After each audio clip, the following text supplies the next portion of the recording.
பள்ளி மாணவர்களுக்கு எங்களுடைய கட்சி சார்பாகவும் தற்போது எம் ஜெகன்மூர்த்தியார் சார்பாகவும் இந்த ஆழ்ந்த இரங்கலை நாங்கள் முதல்ல தெரிவித்துக் கொள்கிறோம். இல்லை, இப்போ இந்த உயிர்கள் பறிப்போனதுக்கு அப்புறம் கூட மேம்பாலத்தை சீக்கிரமாக அமைச்சு கொடுப்பாங்களான்னா அரசுக்கு இப்போ இது வேலை கிடையாது. எல்லாரும் வீடு வீடாக ஒரு ஃபார்ம் எடுத்து சுற்றின்னு இருக்கிறாங்க. சிஎம் ஃபோன் பண்ணி எத்தனை உறுப்பினர் சேர்த்துருக்காரு, 50 பேர் சேர்ந்துட்டாங்களாங்க. வந்து அரசியல் பண்ணோன்னா எங்களுக்கு நிறைய இருக்குங்க. அரசியல் பண்ணுறதுக்கு 1008 விஷயங்கள் இருக்குது. நாங்கள் இதில் அரசியல் பேசவே வரலைங்க. அவங்க கட்சிக்காரனும் கட்ட பஞ்சாயத்து பண்ணுறான், அரசும் கட்ட பஞ்சாயத்து பண்ணுது, போலீஸும் கட்ட பஞ்சாயத்து பண்ணுறான். ட்ரான்ஸ்ஃபர் பண்ணீங்க, சஸ்பெண்ட் பண்ணீங்க அந்த போலீஸ் ஆஃபீஸரை. அந்த உயிர் போச்சுலங்க, அத்தனை குடும்பம் செத்துச்சுலங்க. இது யாருங்க இது பொறுப்பே? உங்களால் தப்பு நடக்குதுன்னு கன்ஃபார்ம் தெரியுதுங்க. தெரிஞ்சதுனால தான் நிவாரணம் அறிவிக்கிறேன். அந்த ஸ்கூலில் படிக்கிற பசங்க ஆதி திராவிடர்கள்ன்றதுனால நீங்கள் வந்து இந்த ஒரு ஏற்றத்தாழ்வை பார்க்குறீங்களா? திமுக கொடி போட்ட வண்டின்னு சொல்கிறான். அவரோட டிசிங்க, டெபுட்டி கமிஷனர் ஆஃப் போலீஸ், அவர் என்ன பண்ணுறாரு, is not the DMK person சொல்கிறார். மாதிரி ஒரு ஐஎஸ்ன்ற ஒரு ஆளை ஃபிக்ஸ் பண்ணா இன்டெலிஜென்ஸ் ரிப்போர்ட் போனால் எனக்கு வேலை போயிடும். ஒட்டுமொத்த தமிழகம் முழுவதும் டாக்டர் ஜெகன்மூர்த்தியோட தலைமை மிகப்பெரிய கண்டன ஆர்ப்பாட்டம் அப்படின்றத நாங்கள் வந்து இதன் மூலமாக தெரிவிச்சோம். சார் வணக்கம். வணக்கம். நான் வழக்கறிஞர் மணிமாறன், புரட்சி பாரதம் கட்சியில் மாநில மாணவர் செயலாளராக இருக்கேன். கடலூர் மாவட்டத்தில் ரயில் விபத்தில் 3 பள்ளி மாணவர்கள் வந்து விபத்தில் மரணம் அடைஞ்சிட்டாங்க. அந்த பள்ளி மாணவர்களுக்கு எங்களுடைய கட்சி சார்பாகவும் எங்களுடைய தலைவர் டாக்டர் எம் ஜெகன்மூர்த்தியார் சார்பாகவும் இந்த ஆழ்ந்த இரங்கலை நாங்கள் முதல்ல தெரிவித்துக் கொள்கிறோம். ஏன் இந்த விபத்து ஏற்பட்டுச்சுன்றது அந்த ஊர் மக்கள் எல்லாருக்குமே தெரியும். வெளியில் ஊடகங்களில் நிறைய பேசப்பட்டாலும் அந்த ஊர் மக்களுக்கு எதனால் இந்த விபத்து ஏற்பட்டதுன்றது தெரியும். அது வந்து அந்த கேட் கீப்பரோட நெக்லிஜென்ஸ்ன்னு சொல்கிறாங்க. அவருடைய கவனக்குறைவால் தான் இந்த விபத்து ஏற்பட்டுச்சுன்னு சொல்கிறாங்க. அந்த அந்த பகுதி மக்களுடைய நீண்ட நாள் கோரிக்கையாக தமிழக அரசுக்கு அவங்க என்ன கோரிக்கை வந்து முன் வச்சுருந்தாங்க அப்படின்னு கேட்டிங்கன்னா, அந்த ரயில்வே ட்ராக்கை கிராஸ் பண்ணுறதுக்கு இவங்களுக்கு ஒரு மேம்பாலம் வேணும்னு கேட்டிருந்தாங்க. இவங்க எல்லாருமே அதை நீண்ட நாள் கோரிக்கையாக தமிழக அரசுக்கிட்டையும் அந்த தொகுதி எம்எல்ஏவோ இல்லை அமைச்சரோ யாரை பார்த்தோ கோரிக்கை மனு கொடுத்து எல்லாம் பண்ணியிருந்திருக்காங்க. அந்த கோரிக்கைக்கு அந்த அரசு வந்து துளியளவும் செவிசாய்க்கலை. ஏன்னு கேட்டிங்கன்னா, அந்த வழித்தளத்தில் ஒரு 2 கல்லூரி இருக்குதுன்றாங்க, 4 ஸ்கூல்ஸ் இருக்குதுன்றாங்க. நிறைய பேர் ஆஃபீஸ் போயிட்டு வரணும். அது பீக் ஹவர்ஸில் ரொம்ப ப்ராப்ளம் ஆகும். அந்த பக்கம் போகிறது ரொம்ப கடினமான ஒரு விஷயம்னு சொல்லி கேட்குறாங்க. அந்த சமயத்தில் ட்ரெயின் வந்தால் நிறுத்திடுறான், கேட்டை போட்டுடுறான். ஒரு அரை மணி நேரம் இவங்களுக்கு 20 நிமிஷம், அரை மணி நேரம் அவங்களுக்கு வந்து டிராஃபிக்கு, அவங்க அங்கேயே ஸ்டக் டவுன் ஆகிற மாதிரி இருக்குதுன்னு வந்து நிறைய முறை கோரிக்கை வச்சும் கூட செவி சாய்க்கலை. இப்போ இந்த உயிர்கள் பறிப்போனதுக்கு அப்புறம் கூட இந்த அரசு அவங்களுடைய கருத்தில் கொண்டு இந்த மேம்பாலத்தை சீக்கிரமாக அமைச்சு கொடுப்பாங்களான்றதே ஒரு கேள்விக்குறியாக இருக்குது. ஏன்னா அரசுக்கு இப்போ இது வேலை கிடையாது. எல்லாரும் வீடு வீடாக ஒரு ஃபார்ம் எடுத்து சுற்றின்னு இருக்கிறாங்க. அவங்க அரசோடைய அமைச்சர் போகிறாரு, எம்எல்ஏ போகிறாரு, போய் உறுப்பினர்களை சேர்க்கறதுக்கு ஓட்டின்னு இருக்காங்க. இங்கே மக்களுக்கு எவ்வளோ பாதிப்பு இருக்குது. மக்கள் இதோ இப்போ 3 பிள்ளைங்க உயிர் பறி குத்துச்சு. இதெல்லாம் அவங்களுக்கு கணக்கு தெரில. சிஎம் ஃபோன் பண்ணி எத்தனை உறுப்பினர் சேர்த்துருக்காரு, 50 பேர் சேர்ந்துட்டாங்களா, ஓகே நீங்கள் எத்தனை பேருக்கு வந்து உறுப்பினர்களை சேர்த்து வச்சிருக்கிறீங்கன்னு வீடியோ காலில் கேட்குறாரு ஒரு பொறுப்பாளர்கிட்ட. அதை சமூக வலைத்தளத்தில் வேற போடுறானுங்க.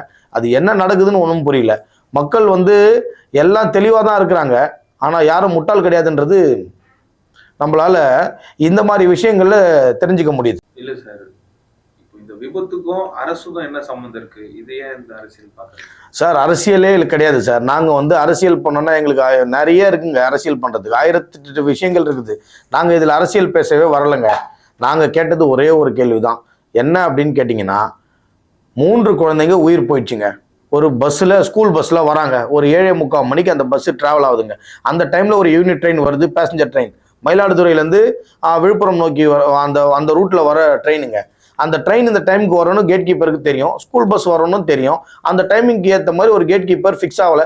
இது ரயில்வேஸ் டிபார்ட்மெண்ட்டோட ஒரு பிரச்சனை தான், அவனோட நெக்லிஜென்ஸ் தான் மட்டும் சொல்லக்கூடாது. இது வந்து அந்த ட்ரெயின் ரூட்டு. ட்ரெயின் இல்லைனாலும் மக்கள் பாதிப்படைவாங்க. அப்படின்ற போது நம்ம என்ன பண்ணிருக்கணும்னா, இந்த இடம் வந்து ஒன்று மேம்பாலமோ இல்லை தரைத்தள மேம்பாலமோ அண்டர் கிரவுண்டில் போகிற மாதிரி ஒரு சப்வேவோ ரெடி பண்ணியிருக்கணும். அது ரெடி பண்ணியிருந்தா அந்த பஸ் அது பாட்டுன்னு போவோம், மேலே ட்ரெயின் பாட்டுன்னு போவோம், அவங்க வேலையை பார்த்துட்டு இருப்பாங்க. இந்த விபத்து ஏற்பட்டிருக்காது. இந்த 3 பிள்ளைங்க வந்து உயிரை பறி குத்திருக்காது. இந்த 3 பிள்ளைங்களோட உயிர் போனதுக்கான முக்கிய காரணமா நான் வந்து ரயில்வேஸ் டிபார்ட்மெண்ட்டை மட்டும் குறை சொல்லக்கூடாது. தமிழ்நாடு கவர்மெண்ட்டும் அதில் வந்து அவனோட ஆக்ட் இருக்குதுன்னு நினச்சிங்க, அவ்வளோதான். அவனும் அதுக்கு வந்து ஒரு ஆள், அவனும் அதில் உடந்தை.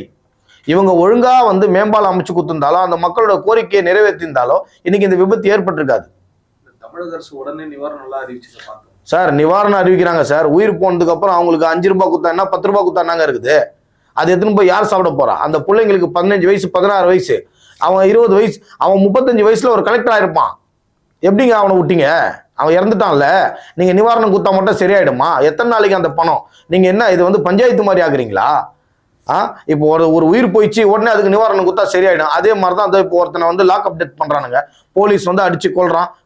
கொன்றத ஒருத்தன் வந்து பஞ்சாயத்து பண்றவன் திமுக கட்சிக்காரனே சொல்றாங்க. இது மாதிரி கட்சியை குறிப்பிட்டே பஞ்சாயத்து நடக்குது. ஏதோ ஒரு இது மண்டபத்தில் வச்சு பண்றாங்க, ஒரு தோப்பு வீட்டில் வச்சு பண்றாங்க, பண்ணை வீட்டுக்கு கூட்டின்னு போய் அங்க வந்து பஞ்சாயத்து நடக்குது. இவ்வளவு ரூபாய் தரான், அவ்வளவு ரூபாய் தரான், இடம் குத்தான், வேலைக்கு குத்தான் எல்லாம். இதோ இன்னைக்கு காலையில நியூஸ்னாங்க, அஜித் குமார்ன்றவர் இறந்து போனாருங்க. அவரோட அண்ணன் சொல்றான் ஆவின்ல வேலை கொடுத்துருக்காங்க, அது கவர்மெண்ட்டுக்கு கீழே வராது, அது வந்து வேற ஒரு அமைப்பு மாதிரி இருக்கும் அப்படின்றான். அப்போ அவனுக்கு அதுல விருப்பம் இல்லை. இடம் கொடுத்தாங்க, இடம் எங்கேயோ ஊர் முச்சந்தியில இருக்குது, இந்த இடத்துல நாங்க போய் வீடு எப்படி வாழ முடியும் அப்படின்னு கேட்கறான். அப்ப நீங்க என்னதான் உங்களோட ஒரு முடிவா இருக்குதுன்னு தெரியலையே. ஒரு உயிர் போயிடுச்சு, இந்த உயிருக்கு நீ வந்து காம்பன்சேட் பண்ணணும்னு சொல்லி அவனுக்கு ஒரு வேலை கொடுக்குற, இடம் கொடுக்குறனா அது மையத்துல கொடு. அவனை கேளு, ஏன்பா உனக்கு வந்து ஏதோ எங்களால தப்பு நடந்துச்சு, இது ஆகிப்போச்சு, இதுக்கு என்னப்பா காம்பன்சேஷன்? இந்த காம்பன்சேஷன்ற வார்த்தை என்னன்னா கட்ட பஞ்சாயத்து தான். இவன் வந்து கட்ட பஞ்சாயத்து பண்றானுங்க. அவன் கட்சிக்காரனும் கட்ட பஞ்சாயத்து பண்றான், அரசும் கட்ட பஞ்சாயத்து பண்ணுது, போலீஸும் கட்ட பஞ்சாயத்து பண்றான், போலீஸ் அடிக்கிறான், ரவுடிசம் பண்றான். பொதுமக்கள் வந்து ஏங்க சார் ஐயா அப்படின்னு கூலகும்பிடு போட்டு தான் இருக்கணும்னு போலீஸ் அதிகாரிகள் ஃபீல் பண்றாங்க. அது வந்து கிரேட் 1ல இருக்கிற ஆபீஸ்ல இருந்து டாப் ரேங்க்ல இருக்கிற ஆபீசர் வரைக்கும் இதாங்க நிலைமை. போலீஸ் வந்து ஏகப்பட்ட அட்ராசிட்டிஸ் பண்றாங்க. போலீஸ் அட்ராசிட்டின்றது ஏகப்பட்டது இருக்குது. சார் இப்ப நடக்கிற எல்லா பிரச்சனைக்கும் பாத்தீங்கன்னா தமிழக அரசு உடனே நடவடிக்கை எடுக்குது, உடனே நிவாரணம் அறிவிக்குது.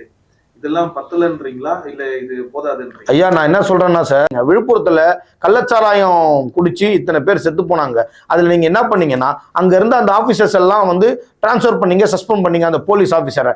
அந்த உயிர் போச்சுலங்க, அத்தனை குடும்பம் செத்துச்சுலங்க. இது யாருங்க இது பொறுப்பேற்கணும்? இந்த பொறுப்பு யார் ஏற்கணும்? அந்த டிஸ்ட்ரிக்ட் கலெக்டர். அந்த கலெக்டரோட நாலேஜ் இல்லாம இந்த மாதிரி ஒரு இன்சிடென்ட் நடந்துடக்கூடாது. டிஸ்ட்ரிக்ட் கலெக்டர் சரியில்லைன்னா யாரு அதுக்கு பொறுப்பு? தமிழக அரசு தான் பொறுப்பு. நீ தான் ஒரு கலெக்டரையும் ஒரு எஸ்பியும் ஃபிக்ஸ் பண்ணி அந்த இடத்துல போட்டு வச்சிருக்கீங்க. அவங்களுடைய ஒர்க்கு, அவங்களுடைய வந்து வேலைகள் சரியில்லைன்றதுனாலதான் இவ்வளவு சிக்கல்கள், இவ்வளவு பிரச்சனை. இத்தனை உயிர் போறதுக்கான காரணமே அதுதான். அப்பனா இதுக்கு யாருங்க முடிவு எடுக்கணும்? ஏங்க ஒரு சின்ன ஸ்கூல், ஒரு எக்ஸாம்பிள் சொல்றாங்க. ஒரு ஸ்கூல்ல ஒரு 6th ஸ்டாண்டர்ட் படிக்கிற பையன் ஒரு தப்பு செஞ்சுட்டான் அப்படின்னா, தப்பு செஞ்சது வெளியே வர்றது அந்த ஸ்கூல்ல யாருங்க கொஸ்டின் பண்ணுவாங்க? கிளாஸ் டீச்சரை கேட்பாங்க, ஏன் உங்க ஸ்டூடெண்ட் வந்து இது மாதிரி பண்ணிட்டான்னு கேட்பாங்க. இப்போ அந்த டீச்சர் அப்படி சொல்லியும் அவன் மேல ஆக்ஷன் எடுக்கலன்னா அந்த டீச்சருக்கு மேல இருக்கிற ரெஸ்பான்சிபிள் பர்சன் யாரோ அவங்கள தான் கேட்பாங்க. அப்படின்னா அந்த ஸ்கூலோட பிரின்சிபல். இப்போ இதே சிஸ்டம் தான் நம்ம தமிழ்நாடு கவர்மெண்ட்லயே நடக்குது. டிஸ்ட்ரிக்ட் கலெக்டர் சரியில்லைன்னா சீஃப் செக்ரட்டரியே வேலை செய்யல அப்படின்னா சிஎம் தான் அதுக்கு பொறுப்பேற்கணும். இது எப்படிங்க வந்து தமிழக அரசுக்கு இதுக்கோ சம்பந்தம் இல்லை? அவங்க நிவாரணம் அறிவிக்கிறாங்க, அவங்க எல்லாம் பண்றாங்க. ஆமாங்க, அவங்க 4 பேர் நாளைக்கு கூட 4 பேர் சாவான், செத்த உடனே அவங்களுக்கு வந்து நிவாரணம் அறிவிப்பாங்க. அது வந்து பஞ்சாயத்து அப்படியே பேசி ஓகே முடிஞ்சிச்சா, அவங்களுக்கு காசை கொடுத்து சரி கட்டுன்றாரு. இதெல்லாம் ஒரு விஷயமாங்க. இது வந்து அரசு வந்து என்னங்க பண்ணும்? மக்களுடைய மேம்பாட்டுக்கு என்ன வேலை செய்யணுமோ அதை செய்யணுங்க. இவங்களால தப்பு நடக்குதுன்னு கன்ஃபார்ம் தெரிஞ்சதுனால தானே நிவாரணம் அறிவிக்கிற, அதனால தானே நீ இடம் கொடுக்குற, வீடு கொடுக்குற. இந்த தப்பை சரி செய்யறதுக்கு நீ என்ன பண்ண போற? இதுக்கு பர்மனன்ட் சொல்யூஷன் என்ன பண்ற? அது எதுவுமே நீங்க செய்ய மாட்டீங்களே. சார் நீங்க சார்ந்த புரட்சி பாரதம் கட்சியில மாணவர் அணி பொறுப்பாளராக இருக்கிறீங்க. உங்க கட்சி சார்பா மாணவர்களுக்கு நீங்க என்ன பண்ணிருக்கீங்க?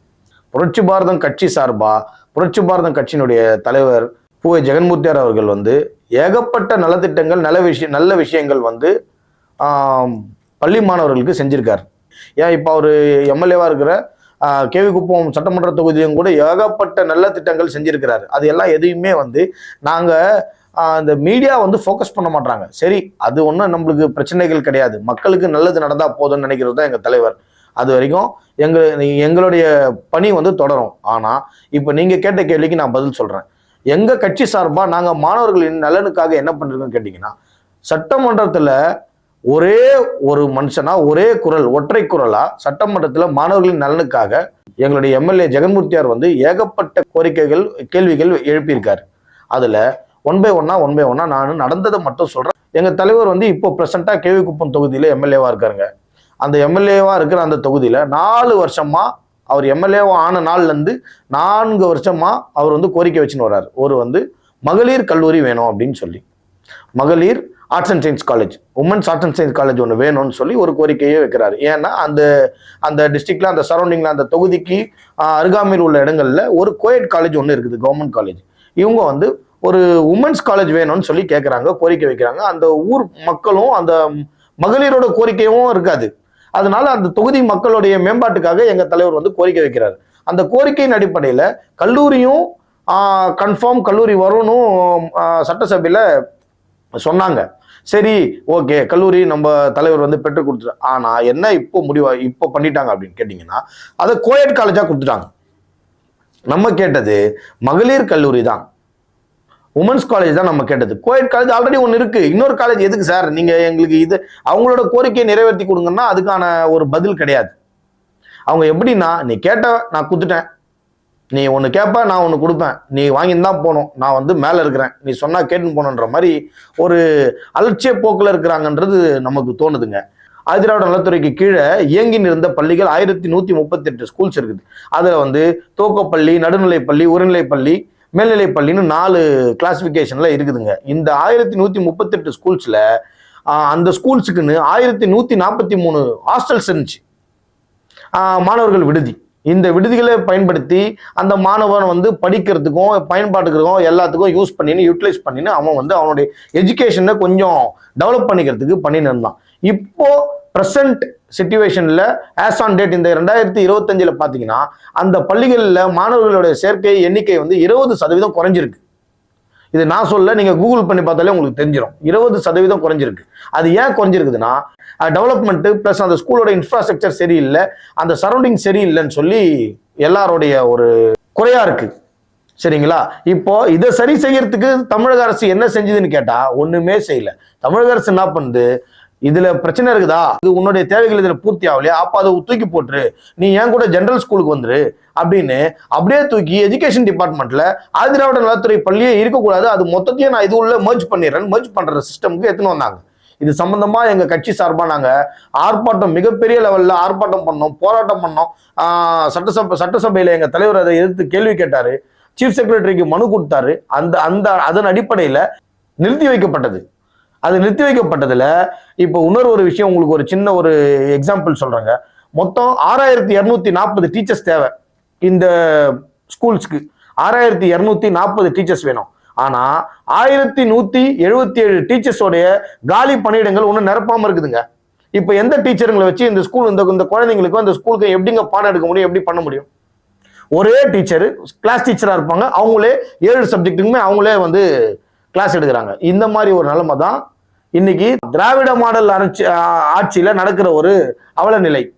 இதுல இப்ப நாங்க ஒரு எக்ஸாம்பிள் சொல்றாங்க. இப்ப எங்க தலைவர் என்ன பண்ணாருன்னு நீங்க கேட்டீங்க. இப்ப எங்க தலைவர் என்ன பண்ணாருன்னா, அவர் எம்எல்ஏவா இருக்கக்கூடிய வேலூர் மாவட்டத்துல கீழ்வெள்ளம்னு சொல்லி ஒரு கிராமம் ஒன்று இருக்குங்க. அந்த கிராமத்துல இருக்கிற ஆதிதிராவிடர் நலப்பள்ளியில ஆசிரியர்களே கிடையாதுங்க. அப்ப என்ன பண்றாங்கன்னா, கீழ்முனூர் அப்படின்னு சொல்லிட்டு ஒரு கிராமம் இருக்குது, கீழ்முனூர். அந்த கீழ்முனூர்ல இருக்கிற கிராமத்துல இருக்கிற ஆசிரியர்களை வர வச்சு சுழற்சி முறையில இந்த பள்ளிக்கூடத்துல பாடம் எடுக்கிறாங்க. இப்ப இந்த விஷயத்த வந்து அங்க உள்ள ஆசிரியர்கள் வந்து இந்த சமுதாய தலைவரான இவர்கிட்ட ஒரு மனுவா நம்ம கொடுத்து அதன் அடிப்படையில இவர் ஏதாவது ஒண்ணு நம்மளுக்கு நல்லது பண்ணி கொடுப்பாரான்னு வராங்க. மாவட்ட அமைச்சரை போய் பார்க்கலங்க, அங்க இருக்கிற எம்எல்ஏ ஜெகன்மூர்த்தியாரை வந்து பார்த்தாங்க. அப்போ அவர்கிட்ட ஒரு மனு கொடுக்கப்பட்டு அந்த மனுவின் அடிப்படையில் அவர் போய் மாவட்ட கலெக்டரை பார்த்து ரெப்ரசன்டேஷன் கொடுத்து எல்லாம் பண்ணி வந்தாங்க. ஆனா இப்பவும் அந்த பிரச்சனை ஒன்றும் தீரலைங்க. சார், இதெல்லாம் அந்த அமைச்சருக்கு தெரியாதுங்களா, இல்ல இவரோட தொகுதியில அது வரல? சார், அமைச்சர் வந்து அமைச்சரா பதில் சொல்ல மாட்டாரு. ஒரு செய்தியாளர் கேட்கிற கேள்வியா இருக்கட்டும், ஒரு நெறியாளர் கேட்கிற கேள்வியா இருக்கட்டும், அதுக்கு ஒரு அமைச்சரா பதில் சொல்லி கிரிட்டிசிசம் தான் அவரோட லைஃபா போயின்னு இருக்குது. ஒரு வார்த்தை கேட்டா ஒரு வார்த்தைக்கு வேற ஒரு பதில் சொல்றாரு. என்ன சார் இந்த ஸ்கூல் என்ன சார் நிலைமைன்னு நீங்க ஒரு கேள்வி கேளுங்களேன், ஸ்கூலா அதெல்லாம் அங்கதான் இருக்குது போன்னுவாரு. அது மாதிரியான ஒரு அமைச்சர் இருக்கிறாரு. அந்த மாவட்ட அமைச்சர் துரைமுருகன் சொல்லிட்டு இருக்காரு. அவர் என்னங்க, ஏன் அவருக்கு தெரியாதா? அவரோட மாவட்டம் தானே. அவர் வந்து எல்லா ஒன்றியத்திலையும் எல்லா நகரத்திலையும் எல்லா தெருவுலையும் என் கட்சிக்காரன் எப்படி இருப்பான், எப்படியாப்பட்டவன், எங்க இருக்கான்னு எனக்கு தெரியும்னுவாரு. ஏன் இந்த ஸ்கூலோட நிலைமை எப்படி இருக்குதுன்னு அவங்க கட்சிக்காரன் எவனும் போய் சொல்லியா? ஏன் இப்போ அந்த ஸ்கூல்ல படிக்கிற பசங்க ஆதி திராவிடர்கள்ன்றதுனால நீங்க வந்து இந்த ஒரு ஏற்றத்தாழ்வை பாக்குறீங்களா? ஏன் மற்றவங்க படிச்சிருந்தா நீங்க வந்து அதை சரி பண்ணிருப்பீங்க. அவங்க பேர்ல 2-3 ஸ்கூல் நடக்குது, 3 காலேஜ் நடக்குது, அதனாலதான் அவங்க அதெல்லாம் வந்து கண்டுக்க மாட்டாங்க போல. அமைச்சரும் கண்டுக்க மாட்டாரு. இது எல்லா இடத்துலயுமே நடக்குதுங்க, இங்க மட்டும் கிடையாது. எல்லா தொகுதிகளும் எல்லா மாவட்டத்திலும் நடக்குது. ஒரு சில மாவட்டங்கள்ல வெளியே தெரியல, ஒரு சில மாவட்டங்கள்ல தெரியுது. புரட்சி பாரதம் இருக்கிற வரைக்கும் அதெல்லாம் வெளியே காட்டிக்கினே இருப்போம். சார் பொதுவா இப்போ மாணவர்களிடையே பாத்தீங்கன்னா போதைப் பொருளும் போதை பழக்க வழக்கமும் இப்ப அதிகமாயிட்டுதா பார்க்க முடியுது. இதுக்கெல்லாம் என்ன சார் தீர்வு? சார் இப்போ இந்த போதைப் பொருள் விஷயத்துக்குள்ள நான் வர்றதுக்கு முன்னாடி ஒரு விஷயம் சொல்லிடுறேன். இந்த மாணவர்களுடைய பள்ளி கல்வி அப்படின்றத நம்ம பேசினிருந்தோம். கல்வி அதுக்கு அடுத்தபடியாக என்ன வரும் அப்படின்னு கேட்டிங்கன்னா, எக்ஸ்ட்ரா கரிக்குலர் ஆக்டிவிட்டீஸ்ன்னு சொல்லுவான். அது வந்து அவங்களுடைய ஸ்போர்ட்ஸு, அவங்களுடைய மற்ற விஷயங்கள் எல்லாம் சாரும். அவங்களுடைய இதில் இந்த ஸ்போர்ட்ஸ் பொறுத்தளவில் அப்படின்னு பார்த்தீங்கன்னா, நம்ம சென்னை செம்மஞ்சேரி கண்ணகி நகர்னு ஒரு ஏரியா இருக்குது. அந்த கண்ணகி நகரில் இருக்கிற பெண்கள், அந்த மாணவிகள், அவங்க வந்து அவங்களா ஓனாக ப்ராக்டிஸ் பண்ணி ஒரு சில என்ஜிஓஸோட சப்போர்ட்டோட கபடி மேட்ச்ல வின் பண்ணி ஜெயிச்சுட்டு வந்தாங்க. அவங்கெல்லாம் அவங்களோட கோரிக்கை என்னவா இருந்துச்சு தமிழக அரசிடம் அப்படின்னு கேட்டிங்கன்னா, ஒரு இண்டோர் ஸ்டேடியம் வைக்கணும். அவங்களுக்கு ஒரு இண்டோர் ஸ்டேடியம் தேவைப்படுது. அவங்க வந்து அங்கே இண்டோர் ஸ்டேடியம் கிடைச்சால் அவங்க வந்து இந்த கபடி மேட்ச்சுக்கு நல்லா ப்ராக்டிஸ் பண்ணி அவங்க நேஷனல் லெவல் போய் அந்த காம்படிஷனில் பங்கேற்கிற அளவுக்கு அவங்க வந்து ப்ராக்டிஸ் பண்ணிக்கலாம், அவங்க வந்து ரெடி பண்ணிக்கலாம் அப்படின்ற மாதிரி ஒரு கோரிக்கை எழுப்பியிருந்தாங்க.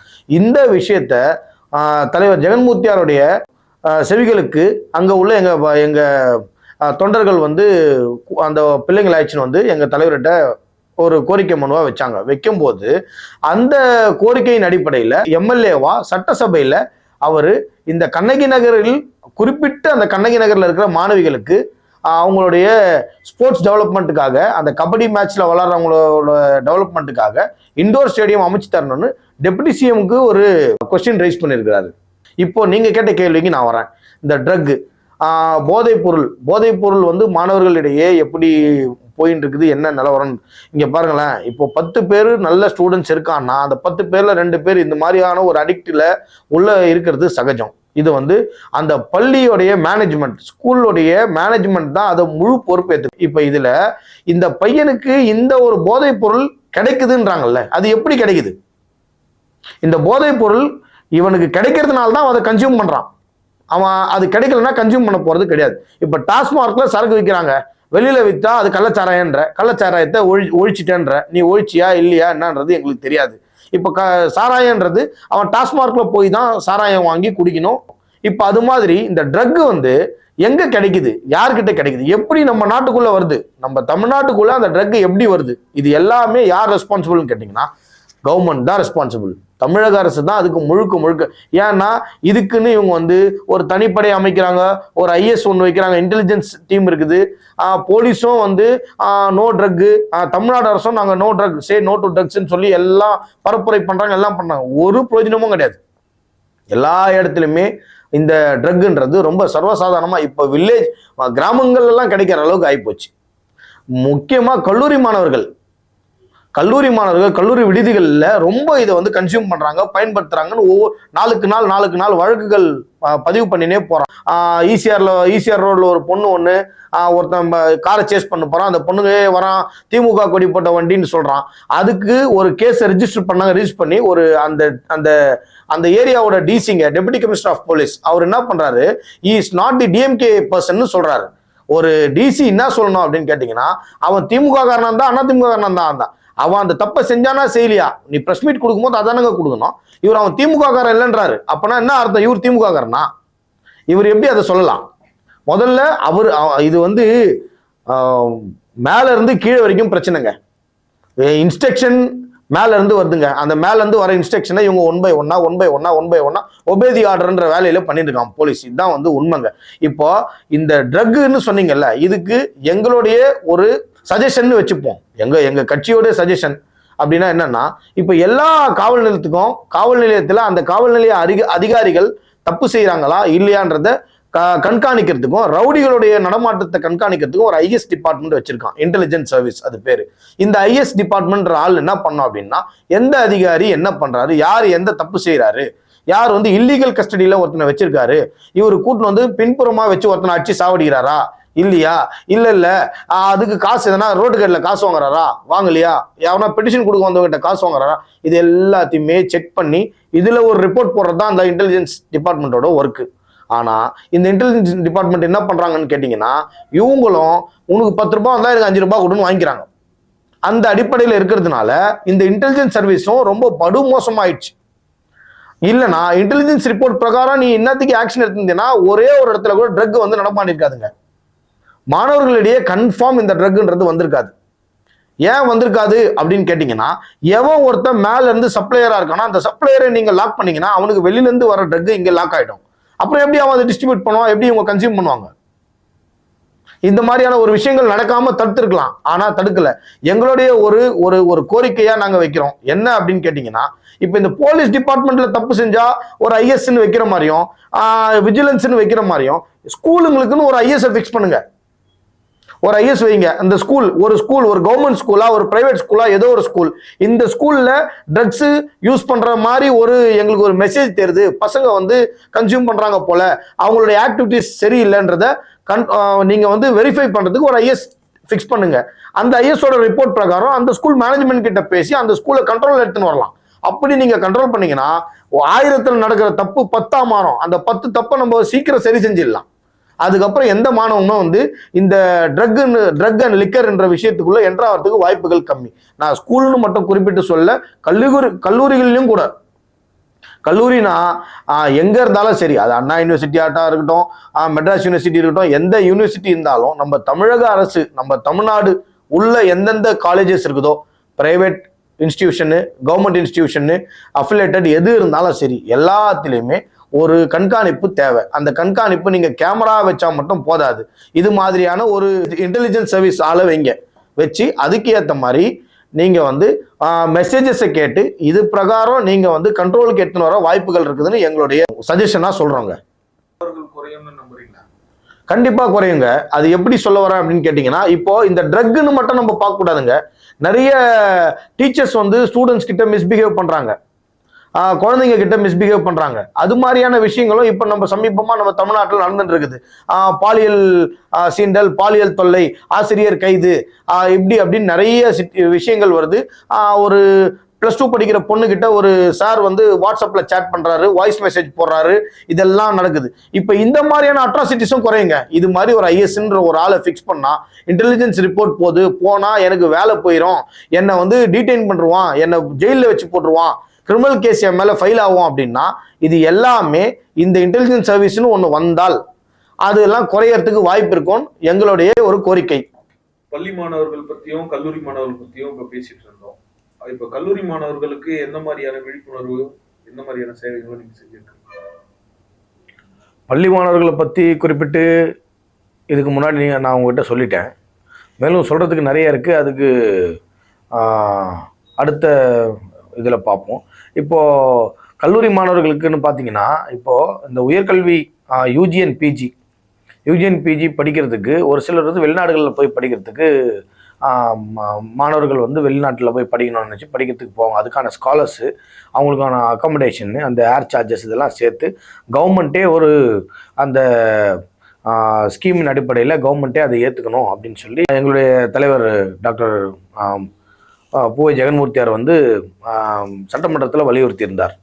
அப்போ வந்து எங்களோட கோரிக்கை என்னவா இருந்துச்சு அப்படின்னு கேட்டிங்கன்னா, அண்டை மாநிலமான கர்நாடகா மற்றும் ஆந்திரா இந்த ஸ்டேட்ஸ்லாம் அவங்க வந்து அந்த முழு செலவுகள் முழுசையும், அந்த ஹையர் எஜுகேஷனுக்காக ஒருத்தன் வெளிநாடு போகிறான், ஏதோ ஒரு கண்ட்ரிக்கு போகிறான் அப்படின்னா அதோட முழு செலவு, முழு எஜுகேஷனுக்கான முழு செலவுகள் எல்லாத்தையுமே அவங்களே அதை ஏற்றுக்கிறேன் அப்படின்னு ஏற்றுக்கிட்டு கர்நாடகாவில் அதை அறிவிச்சும் முடிச்சிட்டாங்க. இதை மேற்கோள் காட்டி நாங்கள் வந்து எங்கள் தலைவர் வந்து சட்டசபையில் சொல்லியிருந்தார், கர்நாடகா மாதிரி நீங்களும் வந்து தமிழகத்தில் இருக்கிற உயர்கல்வி படிக்க விரும்பும் மாணவர்களுக்கு அவங்களுடைய நலனை கருத்தில் கொண்டு இதை வந்து நீங்களே முழுசாக அந்த செலவுகளை ஏற்றுக்கின்னு அவங்கள வந்து படிக்க வச்சு அவங்கள வந்து அவங்க லைஃப்பில் அவங்க முன்னேறதுக்கு ஒரு வழிவகை செஞ்சு தரணும் அப்படின்ற மாதிரி ஒரு கோரிக்கை வச்சுருந்தார். ஆனால் அந்த எங்களுடைய கோரிக்கைக்கு ஏற்ற மாதிரி அது ஒரு முழுமை அடையலை. அது அப்படியே ஒரு நிலுவையில் இருக்கிற மாதிரியே போயின்னு இருக்குது. ஸோ இது மாதிரியான விஷயங்கள் ஏகப்பட்டது எங்களால் நாங்கள் வந்து வலியுறுத்தின்னு இருக்கிறோம் அரசை. ஆனால் அரசு வந்து செவி சாய்க்குது. ஆனால் வந்து ஓகே நான் வந்து பண்ணுறேன்னு சொல்கிறாங்களே தவிர அதை முழுமையாக செஞ்சு தர மறுக்கிறாங்க. இது மாதிரி தமிழக அரசோட போக்கு இப்படியே எங்களை வந்து இல்லை காக்க வைக்கிற மாதிரியே இருந்தால் ஒட்டுமொத்த தமிழகம் முழுவதும் டாக்டர் ஜெகன்மூர்த்தியோட தலைமையில் மாணவடி சார்பாக ஒரு மிகப்பெரிய கண்டன ஆர்ப்பாட்டம் எல்லா மாவட்டத்திலையும் கலெக்டர் ஆஃபீஸ் முன்னிலையில் நடக்கும் அப்படின்றத நாங்கள் வந்து இது மூலமாக தெரிவிச்சுக்கிறேன். ரெண்டாவது விஷயம் என்னன்னு கேட்டிங்கன்னா, இப்போ ஆர்ப்பாட்டங்கள் இந்த போராட்டங்கள்ன்றது மட்டும் அல்லாமல் நாங்கள் வந்து இது சம்மந்தமாக ஹைகோர்ட்டில் போய் ரிட் பெட்டிஷன் கூட ஃபைல் பண்ணுறதுக்கு ரெடியாக இருக்கோம். மாணவர்களுடைய நலனை கருத்தில் கொண்டு புரட்சி பாரதம் கட்சி உயர்நீதிமன்றத்திலையும் மனு தாக்கல் செய்ய தயாராக இருக்கிறோம். அதற்காக உச்சநீதிமன்றமே போனாலும் அங்கிருந்து அந்த மாணவர்களுக்கான நலன், அவங்களுடைய வாழ்வாதாரத்தை எல்லாத்தையுமே கருத்தில் கொண்டு என்ன செய்யணுமோ அதை வந்து பண்ணி கொடுப்போம் அப்படின்றத நாங்கள் இது மூலமாக தெரிவிச்சுக்கிறோம்.